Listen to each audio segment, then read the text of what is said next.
High বন্ধুরা, তোমরা সবাই কেমন আছো? আমরা তো খুবই ভালো আছি। আশা করি তোমরাও খুব খুব খুব ভালো আছো। রি কিচেনের ইউটিউব চ্যানেলে তোমাদের সবাইকে স্বাগত জানাই। তো আজকের কি রান্না করছি সেটা নয়, তোমাদের সাথে একটু পরেই শেয়ার করছি। তো আজকের রান্নাটা আমি কোথা থেকে শিখেছি সেটাই নয় তোমাদের সাথে শেয়ার করি। তো আজকের রান্নাটা সম্পূর্ণ অন্যরকম একটা রান্না। অধিকাংশ মানুষ হয়তো খেয়েছে বা খায়নি, আমি ঠিক জানি না, কিন্তু মনে হয় না অনেকেই আছো যে এই রান্নাটা তোমরা জানোই না। এই রান্নাটা আমি আমার দিদার কাছ থেকে শিখেছি।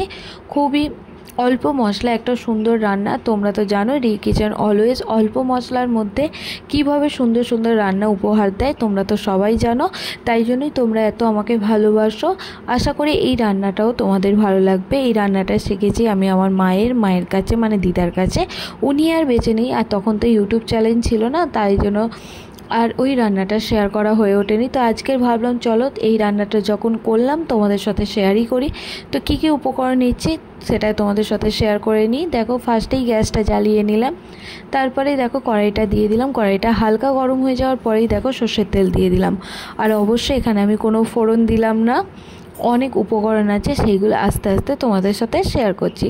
দেখো নিয়েছি কিছুটা পেঁয়াজ কুচি নিয়েছে, আর দেখো একদম সরু সরু করে অন্যরকমভাবে আলুগুলো কেটেছি। ঠিক এইভাবেই আলুগুলো কাটতে হবে। আর একটা উপকরণ নিয়েছি, সেটাও তোমাদের সাথে একটু পরেই শেয়ার করছি। তো দেখো কড়াইয়ের তেলটা বেশ গরম হয়ে গেছে। এবার আমি পেঁয়াজগুলোও দিয়ে দিলাম, তার সাথে দেখো কুচি করা আলুগুলোকেও দিয়ে দিলাম। আলুগুলো একদম কুচি কুচি করেছি। ঠিক এই রকমভাবে সমস্ত রান্নাটা করতে হবে। একদম খুবই অল্প সময়ের মধ্যে রান্নাটা হয়ে যাবে, আর অল্প মশলায়। ধরতে গেলে কোনো মশলাই নয়, জাস্ট পেঁয়াজ কুচি, আলু কুচি, আর একটা মেন উপকরণ, আর একটাও মেন উপকরণ, সেটা তোমাদের সাথে একটু আস্তে আস্তে শেয়ার করছি। তো দেওয়া হয়ে গেছে। দেখো বেশ কিছুক্ষণ ধরে আমি এটাকে ভেজে নেব, ধরো 5 থেকে 6 মিনিট।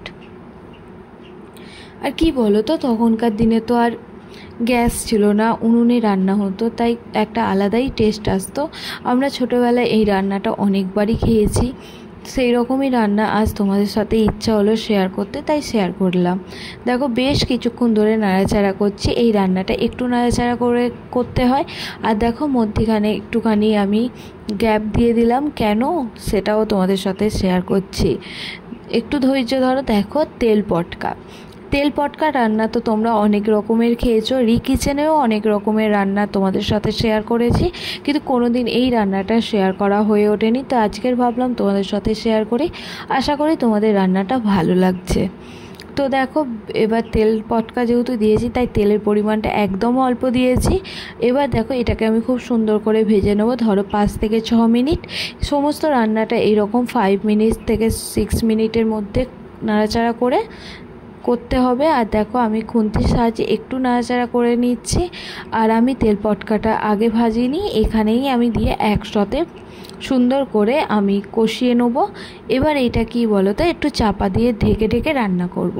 আগেকার দিনে এরকম ঢেকে ঢেকেই রান্না করতো, সেই রান্নাটাই তোমাদের সাথে শেয়ার করছি। আর এইদিকে বসিয়ে নিয়েছিলাম মাছের কালিয়া। তো মাছের কালিয়া কিভাবে করেছি বা কী, সেটা তোমাদের সাথে অন্য দিন শেয়ার করব। আজকের মেন রান্নাটাই শেয়ার করি। আর দেখো মাছগুলো দিয়ে দিলাম, সেটাই তোমাদের সাথে শেয়ার করছি। এখানে হচ্ছে কাতলা মাছ নিয়েছিলাম 5 পিস মতন, আর একটা মুড়ো ছিল। ভেবেছিলাম মুড়োটা এই রান্নায় দিয়ে দেবো, কিন্তু তারপরে ভাবলাম না, দিদা তো এই রান্নায় মুড়ো দেয়নি, তাহলে আমি কেন দিতে যাব। যদি কোনো দিন তোমাদের এই রান্নাটা ভালো লাগে, তাহলে একদিন মাছের মাথা দিয়েও আমি তোমাদের এই রান্নাটা শেয়ার করব। সেটা তাহলে হবে সম্পূর্ণ আমার রেসিপি। তো দেখো মাছের মাথার ডাগাগুলো দিয়ে দিলাম। এবার বেশ কিছুক্ষণ ধরে এটাকে ফোটাবো। তো এই রান্নাটা তোমাদের সাথে অন্য কোনো দিন শেয়ার করব। যদি তোমাদের ভালো লাগে তাহলে কমেন্ট করে জানাতে পারো, এই রান্নাটা আমি তোমাদের সাথে শেয়ার করে নেবো। অল্প মশলায় সুন্দর রান্না তো করার চেষ্টা করি, আর তোমাদেরও ভালো লাগে, তার জন্য আমার অনেক অনেক ভালো লাগে। আর এই দেখো এই রান্না থেকে 3 মিনিটের মতন ঢাকা দিয়ে রাখার পরে দেখো ঠিক এতটাই তেল বেরিয়েছে, তাই জন্য তো আমি ফার্স্টে তেলটা কমই দিয়েছিলাম। আর এইভাবে দেখো নাড়াচাড়া করে নিলাম। আর দেখো তেল পটকাটা প্রায় অনেকটাই ভাজা ভাজা হয়ে গেছে, আলুটাও ভাজা ভাজা হয়ে গেছে, পেঁয়াজটাও ভাজা ভাজা হয়ে গেছে। এরপরে একটা মেন উপকরণ দেবো, যেটা তোমরা কি গেস করতে পারছো? যদি এই সময় গেস করতে পারো তাহলে একটু কমেন্ট করে জানাতে পারো। আর কি কি উপকরণ দিচ্ছি সেটা কিন্তু তোমরা বলবে। আর এই সময় দিয়ে দিলাম দেখো রসুন বাটা, একটুখানি রসুন বাটা দিলাম, ওই চা চামচের 1 চামচের মতো রসুন বাটা দিলাম। কিন্তু এই রান্নাটা অবশ্যই একটু রসুন বাটা দেবে, তাহলে একটা আলাদা ফ্লেভার আসবে। রসুন বাটাটা দিয়ে বেশ কিছুক্ষণ ধরে কষিয়ে নেবো, ধরো 2 থেকে 3 মিনিট। আর এইভাবে খুন্তির সাহায্যে নাড়াচাড়া করে নেবো যাতে রসুনের কাঁচা গন্ধটা চলে যায়। এবারেই বলো তো মেন উপকরণটা দিচ্ছি, আর এই মেন উপকরণটা তোমরা কি ধরতে পেরেছিলে? চিচিঙ্গা।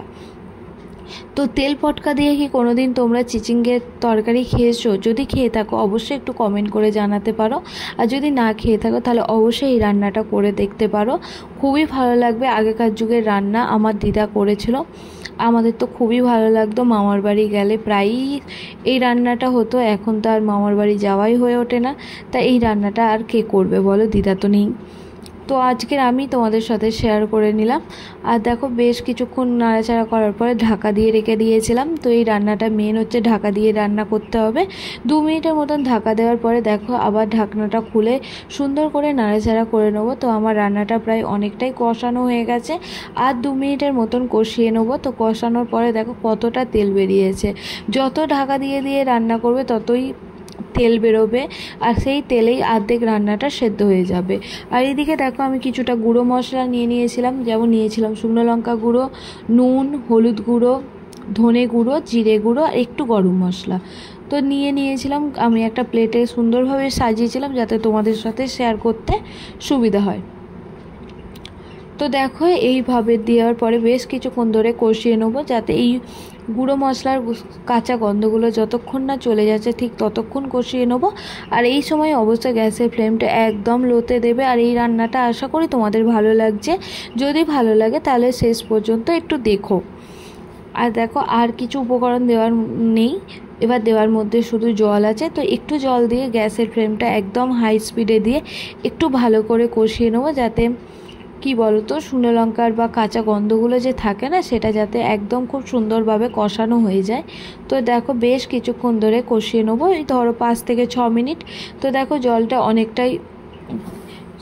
অনেকটাই কমে গেছে। এবারে দেখো এবারে আমি 1 কাপের মতন জল দিয়ে দিলাম। এবার এটা একটু ফুটুক। আর এতক্ষণ ধরে যেহেতু নাড়াচাড়া করেছি, আলুগুলো প্রায় 80% সেদ্ধ হয়ে গেছে, আর একটু সেদ্ধ হবে, আর জলটা একদম গামাখা হবে, ঠিক ততক্ষণ আমি এটাকে কষিয়ে নেবো।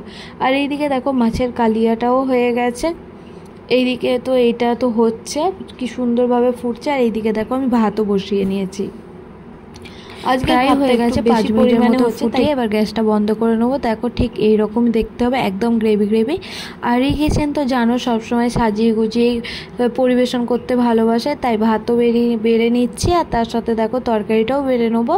তো আমার রান্নাগুলো যদি তোমাদের ভালো লাগে তাহলে অবশ্যই লাইক, কমেন্ট, সাবস্ক্রাইব করে পাশে থেকো। আমি রান্নাটা কি করেছি, তো আজকে রান্না করেছি চিচিঙ্গে দিয়ে আলু দিয়ে তেল চচ্চড়ি। তো কেমন লাগলো অবশ্যই কমেন্ট করে জানাও, ভালো লাগলে লাইক দিও। ধন্যবাদ।